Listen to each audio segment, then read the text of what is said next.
Hello and welcome students, Gyanjyoti coaching সেন্টারের পক্ষ থেকে তোমাদের সকলকে আরও একবার স্বাগত। আজকে আমাদের আলোচনার বিষয় হচ্ছে বৌদ্ধ শিক্ষা ব্যবস্থায় নালন্দা বিশ্ববিদ্যালয়ের ভূমিকা। এর আগে কিন্তু আমরা বৌদ্ধ শিক্ষা ব্যবস্থা নিয়ে অনেক কিছু বিস্তারিত আলোচনা করেছিলাম এবং সেই মতোই আজকে তোমাদের সিলেবাসে যা প্রোভাইড করা হয়েছে নালন্দা বিশ্ববিদ্যালয় সম্পর্কে জানতে চাওয়া হয়েছে, তো সেই মতোই কিন্তু আজকে আমার ক্লাস বা আজকে আমার আলোচনার বিষয়।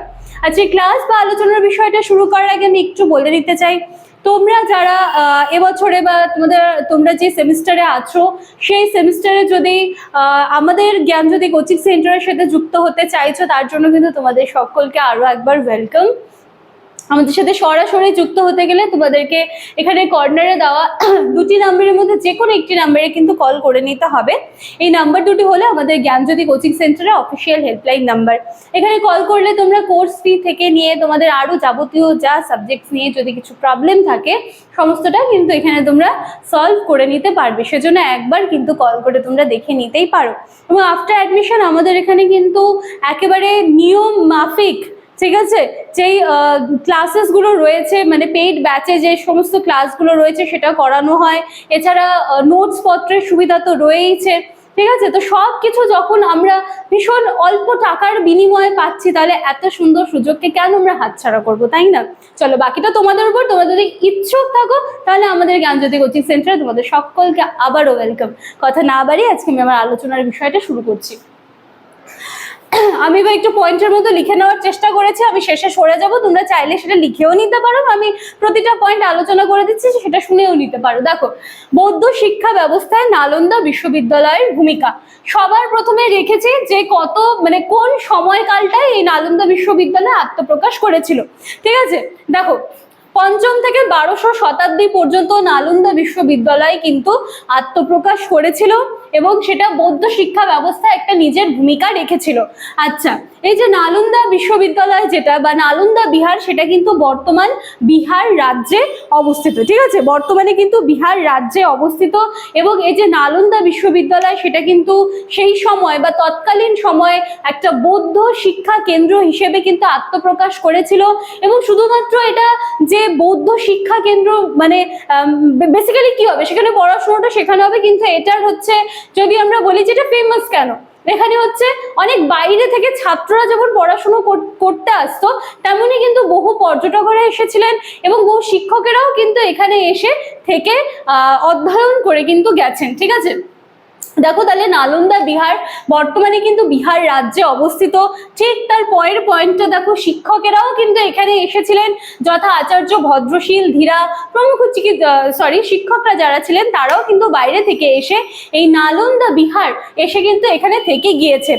আচ্ছা, তারপরে আমি বললাম যে চীনা পর্যটকদের কথা। দেখো, চীনা তীর্থযাত্রী হিউয়েন সাং, যার ব্যাপারে খুব ছোটবেলায় আমরা পড়েছিলাম, তো সেটা নিশ্চয়ই একটা খুব ইম্পর্টেন্ট পয়েন্ট ছিল।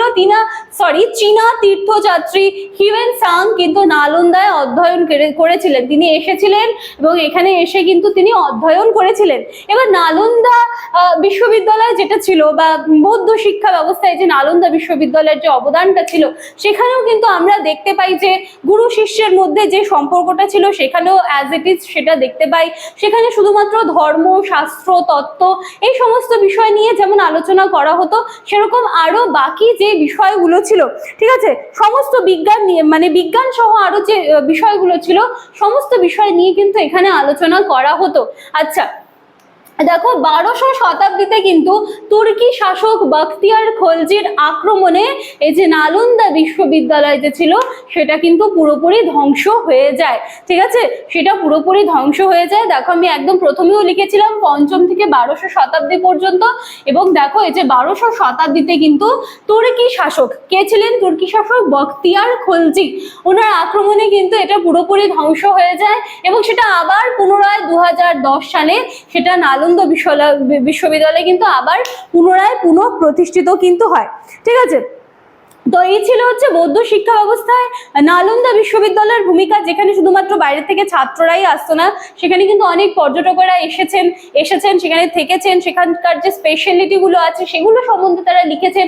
বাইরের থেকে শুধু স্টুডেন্ট না, টিচার্সরাও কিন্তু সেখানে এসেছেন, সেখানে থেকেছেন, ঠিক আছে, এবং সেখানকার যে কর্মকাণ্ড বা কার্যকলাপ সমস্ত কিছু নিয়ে কিন্তু সুন্দরভাবে আলোচনা করে গিয়েছেন, ঠিক আছে। এবং এখানে যেরকম বৌদ্ধ শিক্ষা ব্যবস্থাকে মেইনলি ফোকাস করা হতো, মানে বৌদ্ধ শিক্ষা ব্যবস্থা বলতে সেখানে যেমন ধর্ম, তত্ত্ব, শাস্ত্র এই বিষয়গুলো যেমন মেইনলি ফোকাস করা হতো, এর সাথে সাথে কিন্তু এখানে হচ্ছে আমি যেটা বললাম যে বিজ্ঞান কেন্দ্রিক যে কর্মকাণ্ড রয়েছে সেগুলোর উপরেও কিন্তু ফোকাস করা হতো। তো এই ছিল আজকের আমার ক্লাস, বৌদ্ধ শিক্ষা ব্যবস্থার নালন্দা বিশ্ববিদ্যালয়ের ভূমিকা। পরবর্তী দিনে তোমাদের আরো কিছু ইনস্টিটিউশনের ব্যাপারে কিন্তু সিলেবাসে প্রোভাইড করা হয়েছে, আমি প্রত্যেক দিন কিন্তু একটা করে ভিডিও তোমাদের সামনে নিয়ে আসবো।